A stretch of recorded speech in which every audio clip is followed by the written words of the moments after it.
Bonjour Pierre, tu pourrais te présenter pour ceux qui ne te connaissent pas? Alors maintenant je suis à la retraite, mais auparavant, pendant 40 ans, j'ai été directeur de recherche au CNRS. J'étais spécialiste de l'écologie et de l'éthologie des oiseaux et mammifères antarctiques, mais j'ai été aussi directeur d'un laboratoire CNRS d'écologie des animaux sauvages. Et puis, je me suis intéressé parallèlement, je raconterai peut-être à l'occasion, aux loups, puis aux chiens. Et donc, c'est sur ça, évidemment, que je vais vous parler. Ouais. Et alors, tu t'es particulièrement intéressé aux liens qui relient les chiens aux loups. Tu pourrais nous expliquer pourquoi? Ben, en réalité, en approfondissant l'histoire du chien et du loup, et je me suis rendu compte d'une part que maintenant, depuis une vingtaine d'années, on est sûr que tous les chiens, sans exception, toutes les races dérivent du loup, ce qui n'était pas du tout évident avant, qui d'ailleurs, même les plus grands biologistes comme Charles Darwin ou Konrad Lorenz pensaient que ce n'était pas possible, que c'était en réalité, il y avait certaines races qui venaient du renard, d'autres qui venaient du chien, enfin du loup, et d'autres différentes espèces de canidés. En réalité, c'est le loup, maintenant on le sait par l'ADN, c'est le loup qui est à l'origine de tout. Et deuxième surprise, c'est qu'en réalité, le loup, il est très proche du chien, beaucoup plus que ce qu'on croyait. Et ça, c'était pas évident, parce qu'il y a des chiens qui sont complètement différents de loups, chihuahua, des trucs comme ça. Bon, on se demande comment ça a pu venir de ça. Et même, c'est surprenant, parce qu'on a appris que, par exemple, des chiens comme le chihuahua, le pékinois, c'est très proche du loup, alors que le berger allemand, c'est assez éloigné, parce que c'est des bergers, c'est des chiens au départ assez domestiqués, qui ont été recroisés avec des loups pour leur donner un peu plus de mordant, et qui ont créé une nouvelle race. Donc en réalité, on a l'impression que le berger allemand c'est très proche du loup, mais pas du tout, il est assez éloigné. Donc ça a permis de comprendre, de remettre les choses en place et d'avoir quelque chose d'objectif, parce qu'avant on n'avait que la morphologie. Oui. Et c'est tellement différent, les chiens entre eux, qu'on s'imaginait donc que c'était plusieurs espèces de canidés qui avaient donné ça, et puis d'autre part, on ne pensait pas que ça se soit fait aussi rapidement. Mais ceci dit, troisième surprise, c'est que le chien en réalité a été créé très très très tôt, c'est-à-dire maintenant on en est au départ. Moi, quand j'étais gamin, quand je commençais à m'intéresser à ça, on disait 8-10 000 ans, et puis après on a dit 10-20 000 ans, et maintenant on est à 35 000 ans. Et je pense qu'on va s'arrêter là, parce qu'on a trouvé des traces en paléontologie, des animaux fossiles, etc., des ancêtres des loups, des chiens, pardon. Et donc on est maintenant, je pense, 35 000 ans, ça va être bon.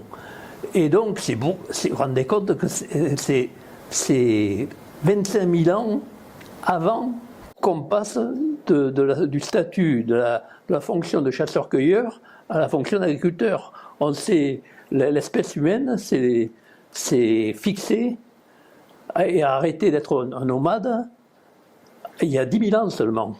Ouais. Donc, c'est 25 000 ans avant qu'on a domestiqué le chien, enfin qu'on a créé le chien à partir du loup.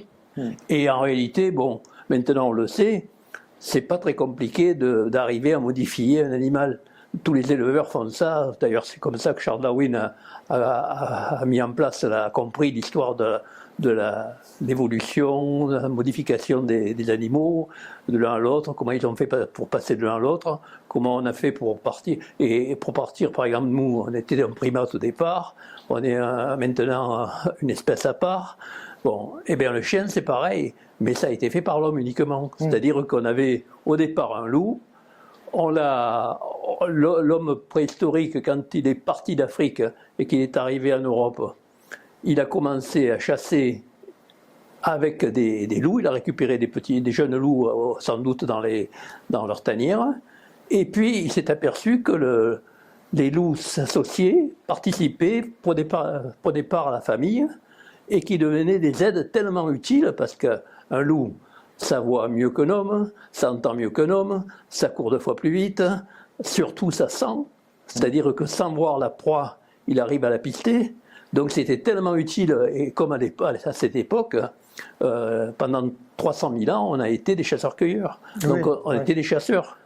Et donc c'était le gibier qui comptait. Et donc un animal, on a fait des études, enfin il y a des chercheurs qui ont fait des études sur des dernières tribus primitives de chasseurs-cueilleurs qui existent encore. On s'est aperçu que quand on a un chien, quand le chasseur a un chien, il a 3 fois plus de gibier, il attrape 3 fois plus de gibier que quand il est tout seul. Donc c'est un impact formidable. Donc quand on est arrivé en Europe, on a pris d'abord des loups, et puis alors pourquoi on est arrivé à faire le chien?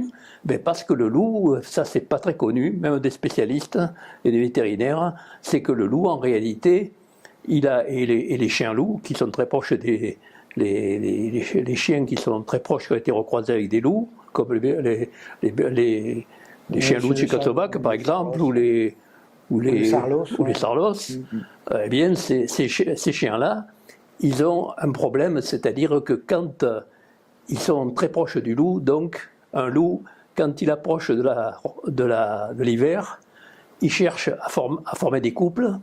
Dans la meute, il n'y a qu'un couple qui arrive à se reproduire, qui est dominant et qui se reproduit. Donc les jeunes essayent, quand ils commencent à devenir à la maturité sexuelle, d'arriver à la maturité sexuelle, ils essaient de prendre la place de l'un ou bien de s'imposer, enfin ils essayent de monter dans la hiérarchie. Et à ce moment-là, ils deviennent entre eux plus agressifs. Et quand on a un loup à la maison, eh bien, comme ça a été mon cas, je le raconterai ensuite, eh bien, on se retrouve avec un animal qui devient plus agressif à une certaine période de sa vie. Et il y a dû y avoir des accidents, c'est-à-dire qu'il y a dû y avoir des loups. En France, c'est pas connu, mais par contre, aux États-Unis, c'est bien connu, en particulier par les éleveurs, non seulement qui s'occupent de loups, mais même par les éleveurs de chiens-loups. C'est-à-dire qu'ils savent que juste avant l'hiver, enfin au début de l'hiver, il y a un moment où le chien devient plus difficile à tenir. Et là, il y a des accidents. Et or, un loup, ça suffit de quelques coups de dents, ça vous arrache un bras. Donc, c'est un autre monde. Et donc, on a été obligé de faire un sous-loup, si je puis dire, qui est le chien, et qui est une sorte d'animal beaucoup plus facile à vivre, moins agressif, moins de danger d'accident, et donc ça a été le chien. Et après, on est parti de quelques chiens au départ, quelques races différentes, et puis on a multiplié pour avoir des tas de races, pour chacune ayant une fonction différente. Maintenant, on le sait plus, ça. Enfin, pas souvent, parce qu'on s'occupe beaucoup de l'esthétique, mais à l'origine, c'était utilitaire. Oui. Et juste une question subsidiaire qui me vient comme ça, à brûle-pourpoint. Est-ce que toi, tu penses que, puisqu'on a dit 35 000 ans à peu près pour le chien, 10 000 ans pour passer du statut de chasseur-cueilleur au statut d'agriculteur-éleveur, est-ce que c'est pas là qu'il y a eu donc les 10 000 ans, quand on est passé à agriculteur, s'il y a eu une scission dans le sens où à la base on avait la même niche écologique que le loup, et après 10 000 ans en étant agriculteur-éleveur, il y a eu une forme de scission. Tu reprends un peu ma thèse principale, oui. Si je puis dire, là, tu me tends la perche. Je connais par cœur. Hein.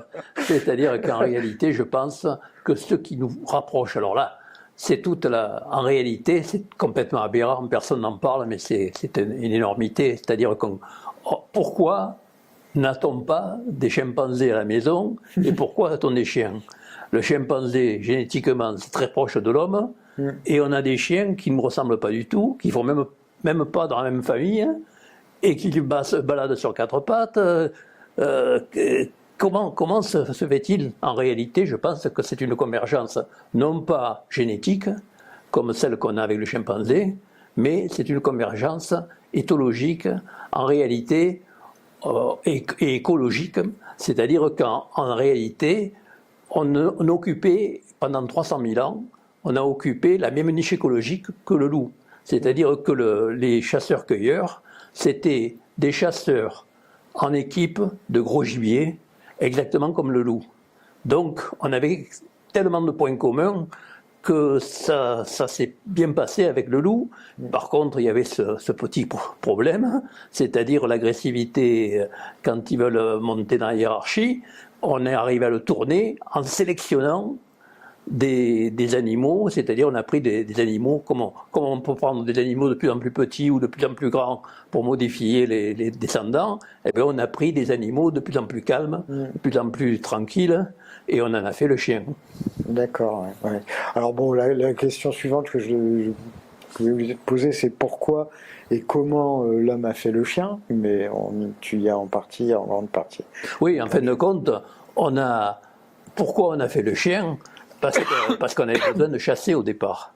Et donc on avait besoin d'une aide. Ça augmentait tellement l'importance du gibier que c'était utile. Et comment? Ben, c'est par la sélection. On voit, d'ailleurs c'est pour ça que Charles Darwin avait étudié ça de près, sur les éleveurs, en particulier de pigeons. Et il s'était rendu compte qu'en 200 ans, on a fait une flopée de races de pigeons, complètement différents, complètement curieux. Et donc, il a vu que ça allait beaucoup plus vite que ce qu'on croyait. Et donc, il a compris, comme ça, comment la sélection s'était faite et comment, en fin de compte, on passe d'une espèce à l'autre. D'accord, ouais. Et tu dis qu'on ne peut pas comprendre le chien sans connaître son ancêtre.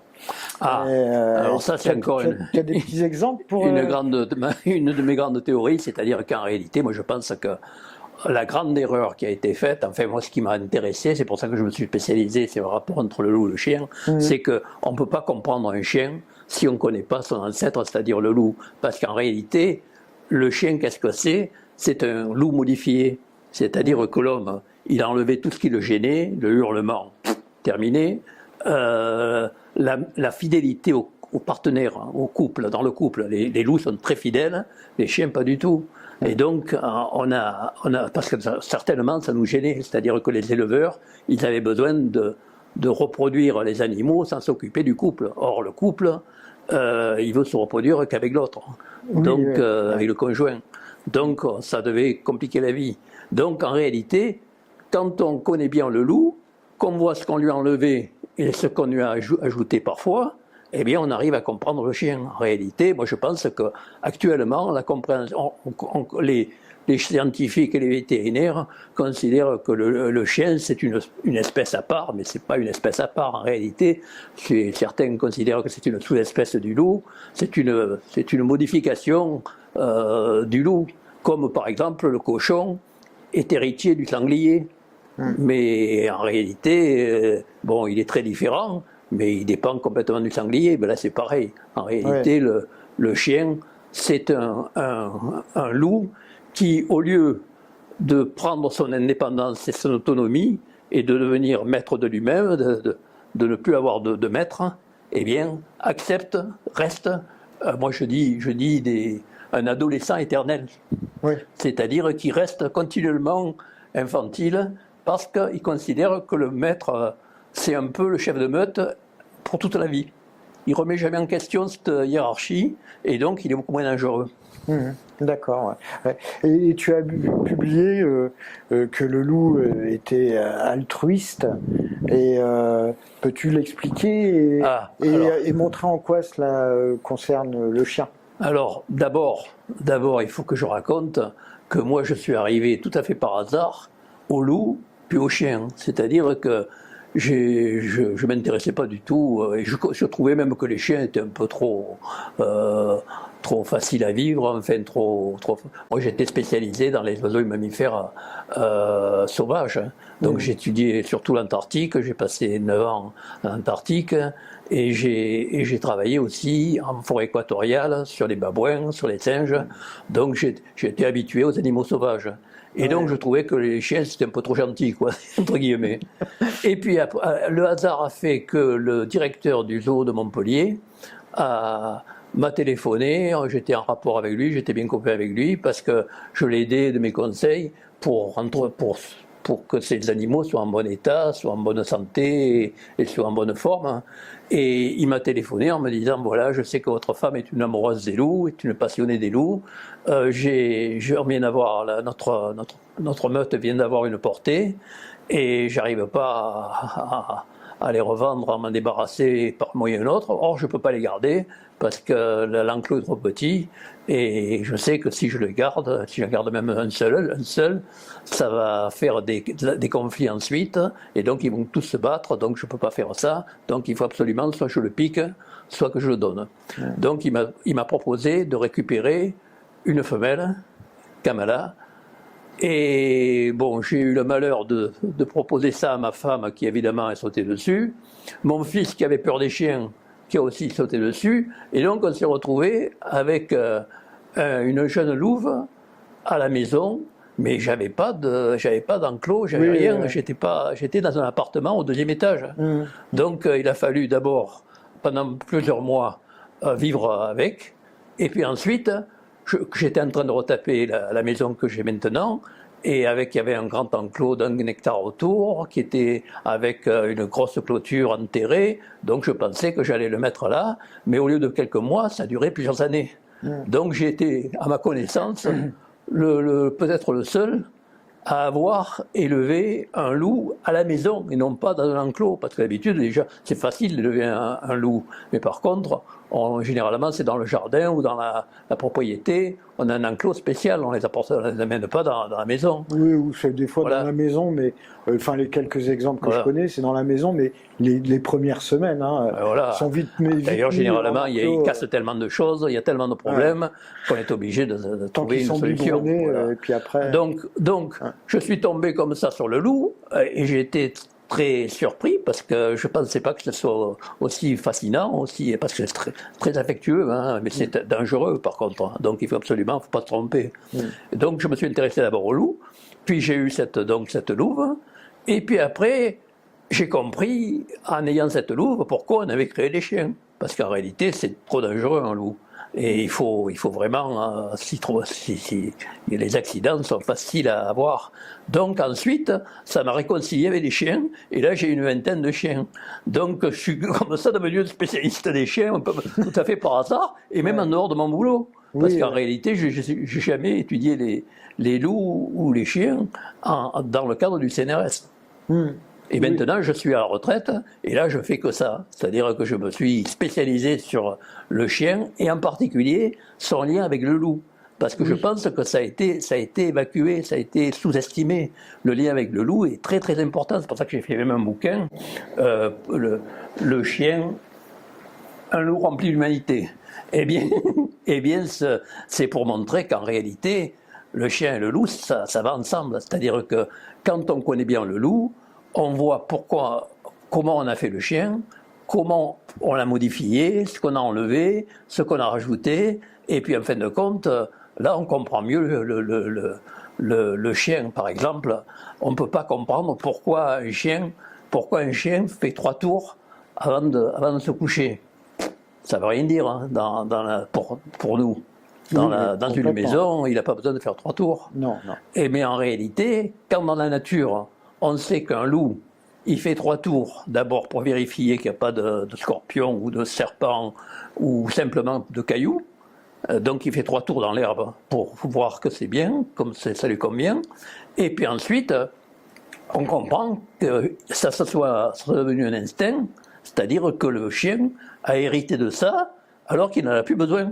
Mais par contre, là, on comprend parce qu'on a l'origine. Alors, j'ai fait pas mal de bouquins ces derniers temps, surtout depuis que je suis à la retraite, évidemment, parce que j'ai plus de temps.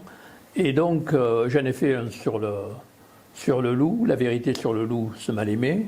Donc, pour expliquer ce qu'est un loup, parce qu'actuellement, en France, c'est une catastrophe, on est complètement à l'envers. C'est-à-dire qu'on considère que plus on abat de loups, moins il y a d'attaques, et c'est l'inverse. Plus on en abat, plus il y a d'attaques. Donc, c'est pas aussi simple, donc j'explique ça dans ce livre.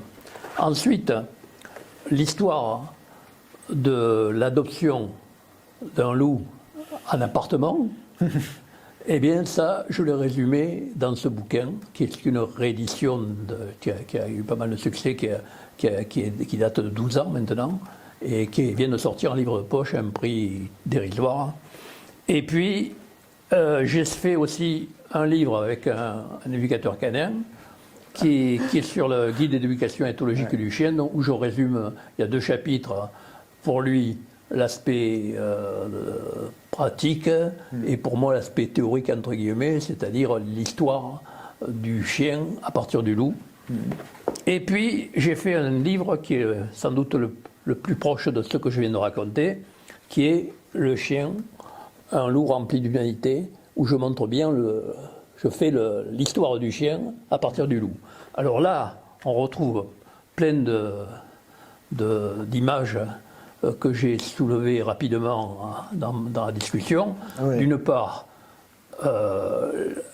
on peut voir, quand on voit toutes les espèces domestiques, quand elles sont arrivées, quand elles ont été créées par l'homme à partir d'animaux sauvages, oui. Et pourquoi le chien est si ancien. J'ai raconté ça, donc en réalité, il est complètement en dehors de tout. Et tous les autres animaux domestiques ont été domestiqués avant 10 000 ans, alors que le chien, c'est 35 000 ans. Oui. Donc il est complètement à part, le chien. Et d'autre part, je pense qu'on a pris des louveteaux dans la tanière et qu'on les a élevés. On s'est aperçu qu'ils s'adaptaient parfaitement dans la famille, alors que si vous prenez les chimpanzés, c'est pas ce qui se passe. Et puis ensuite, on a sélectionné des loups en les domestiquant, en les reproduisant ensemble les plus calmes pour obtenir le chien. Et après, on a fait des tas de races de chiens en fonction des besoins. Après, autre problème que j'ai soulevé, c'est l'horloge, si je puis dire, des chiens. Et donc là, c'est un diagramme qu'on voit en ce moment, mais qui est aussi dans ce bouquin. C'est, à gauche se trouvent les loups, c'est le point de départ du diagramme. Alors c'est un diagramme qui se lit en tournant, dans le sens des aiguilles d'une montre. Plus on tourne, on s'éloigne du loup, plus on est loin du loup, en fin de compte, au point de vue génétique. Donc c'est un résumé de tas d'études de distance génétique et d'ADN, oui, qui permettent de savoir où. Alors il y a, je ne sais pas combien, 30 ou 40 races, et on voit qu'en réalité où se trouve votre chien par rapport au loup. Ça explique beaucoup de choses. Ça explique que par exemple certains chiens, on a du mal à les commander parce qu'ils sont trop proches du loup. Par exemple le chien là, le chien loup. Ouais, le chien loup. Et par contre, il y en a d'autres qui sont très faciles, parce que par exemple, dans les chiens de berger, qui sont très loin du loup, le border collie, c'est un chien récent. Donc en réalité, il a été sélectionné à fond pendant des milliers d'années pour arriver à un animal qui répond au doigt et à l'œil. Par contre, si on regarde en partant du loup et qu'on commence le tour, on s'aperçoit que par exemple, dans la catégorie des petits chiens, on a le pékinois et le shih tzu, qui sont des mini-chiens, ouais, qui ont été créés uniquement pour les princesses chinoises, les nobles chinoises, qui le mettaient dans le manchon pour se tenir chaud aux mains. Donc c'est complètement un truc qui n'a rien à voir avec le loup, mais n'empêche, au point de vue génétique, c'est très proche, c'était pas évident. Il n'y a que par l'ADN qu'on peut le savoir, ça. Et par contre, le berger allemand, par exemple, dans les chiens d'utilité, eh bien on le trouve. Et on s'aperçoit qu'en réalité, il est très très loin du loup. Donc c'est curieux, quoi. On aurait supposé, morphologiquement, par l'apparence, que le berger allemand était très proche du loup et que les pékinois étaient vachement loin. Bon. Et puis on voit à l'autre bout, alors presque très récent, on voit que parmi les chiens de berger, qui sont les plus récents, eh bien on a en particulier le border collie, qui est le super chien de berger. Bon, voilà. D'autre part, ce qui est visible aussi, qui a disparu chez le chien, mais qui était très net chez le loup, c'est que les loups, ils ont une membrane au fond de l'œil qui réfléchit la lumière. Ce qui fait que si vous voyez un loup la nuit, vous voyez que ses yeux brillent, ils sont jaunes, oui, ils brillent, parce qu'ils renvoient la lumière, comme les les crocodiles dans un marais. Hein, c'est la même raison d'ailleurs. Et donc, c'est pour amplifier la lumière, ça permet aux loups comme aux crocodiles de voir même s'il y a très peu de lumière. Hein. Ouais. Alors que par contre, comme on vivait avec des chiens, on était dit, le loup au départ est devenu, le loup nocturne est devenu un chien diurne. Et donc, il a pris nos habitudes. Et donc maintenant, vous n'avez pas de chiens dont les yeux reflètent la lumière parce qu'ils ont perdu cette membrane. C'est même pas volontaire de la part de l'homme, c'est simplement qu'on l'a pas sélectionné dans la nature. Un loup qui perd sa membrane, et il peut plus chasser. Alors qu'un chien qui est nourri par l'homme, ça ne lui pose pas de problème. Autre truc dont je n'ai pas parlé, qui est aussi intéressant, c'est que par exemple, on s'est rendu compte, des études récentes, que les chiens ont acquis des muscles spéciaux qui n'existent pas chez le loup et qui amplifient les mouvements du visage, qui le rendent plus gentil, plus accueillant, plus sympathique. Et en réalité, c'est l'homme qui a développé ça involontairement. Il a sélectionné des chiens qui étaient particulièrement sympas, etc. Donc, l'homme a créé chez le chien des muscles nouveaux qui n'existaient pas chez le loup.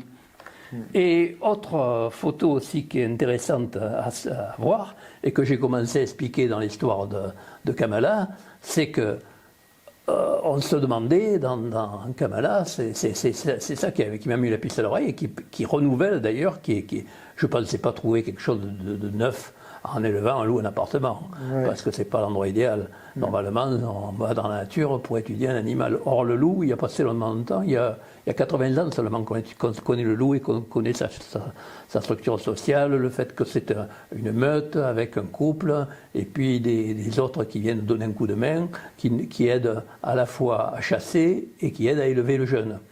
Mais par contre, ce que j'ai découvert, moi, et qui n'est pas connu même des spécialistes du loup, enfin maintenant j'ai publié là-dessus, j'espère qu'ils s'en rendront compte, c'est que j'ai vu que Kamala, qui nous considérait comme des membres de sa meute, puisqu'elle était née, elle avait ouvert les yeux chez nous, eh bien, quand on avait des problèmes, par exemple sur les photos, quand Lynn va se baigner, elle se jette à l'eau et elle la ramène délicatement jusqu'à la rive. Et au début, on ne comprenait pas ce que ça voulait dire, parce qu'on l'envoyait, par exemple, quand on est sur le balcon, elle nous tirait par le fond du pantalon. Quand on s'approchait d'une piscine, elle nous barrait le passage. Donc il y avait des trucs au début que je ne comprenais pas. Et puis en fin de compte, quand on est allé se baigner dans l'Hérault, à côté de Montpellier, à Ganges, eh bien, on s'est aperçu qu'elle se jetait 10 fois de suite dans l'eau pour aller nous chercher. Et je l'ai filmé, ça, je l'ai même mis sur mon site internet, donc qu'on peut trouver d'ailleurs à mon nom.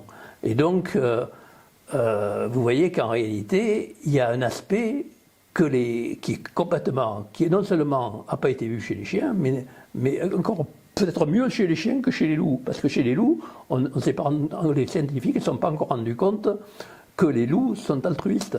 C'est-à-dire qu'ils protègent et ils entraident. Ils protègent les autres loups des dangers qui pensent les guetter. Donc, et parce que c'est pas facile à voir, il faut dire, hein, parce que moi c'était facile à un appartement, je voyais bien, alors que dans la nature, il faut être dans la meute pour voir l'aide que notre loup apporte. Et en fin de compte, sur les chiens, on l'a mieux vu, parce que les chiens, il y en a certains, ça dépend des races, c'est pour ça que c'est un problème génétique, et qu'on voit bien que ça vient du loup, c'est qu'il y a des races qui aident vraiment les gens, qui les protègent, qui les défendent leur maître, ou les enfants de leur maître, et puis il y a des races qui s'en foutent complètement. Donc en réalité, ça je pense que soit ils ont hérité des gènes d'altruisme du loup, soit ils n'en ont pas hérité.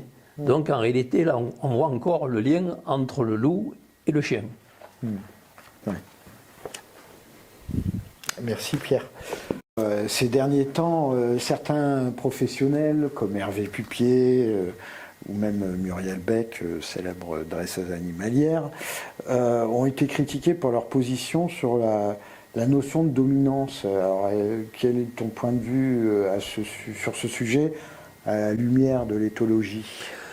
Ouais, je pense que c'est à la fois, c'est en fin de compte un remake, un renouvellement du problème qu'il y avait avant sur les enfants rois. C'est-à-dire, faut-il tout leur laisser faire ou pas? Et c'est la même histoire, c'est-à-dire que les gens qui ont une pratique forte du dressage, entre guillemets, comme par exemple Hervé Pupier, ils se rendent bien compte de la même manière qu'on ne peut pas tout tolérer d'un enfant, il faut bien quand même qu'il ait un cadre, eh bien un chien, on ne peut pas l'orienter, le piloter, l'éduquer uniquement par du positif. Et donc en réalité je pense que c'est un problème de langage, de mots, c'est-à-dire qu'on ne s'entend pas sur les mots. C'est-à-dire que la plupart des éducateurs, il y a la mode actuellement des éducateurs canins, donc c'est un argument commercial gigantesque, de dire moi j'obtiendrai tout ce que vous voulez de votre chien, mais jamais je m'opposerai à lui, je serai toujours gentil, je serai toujours en positif.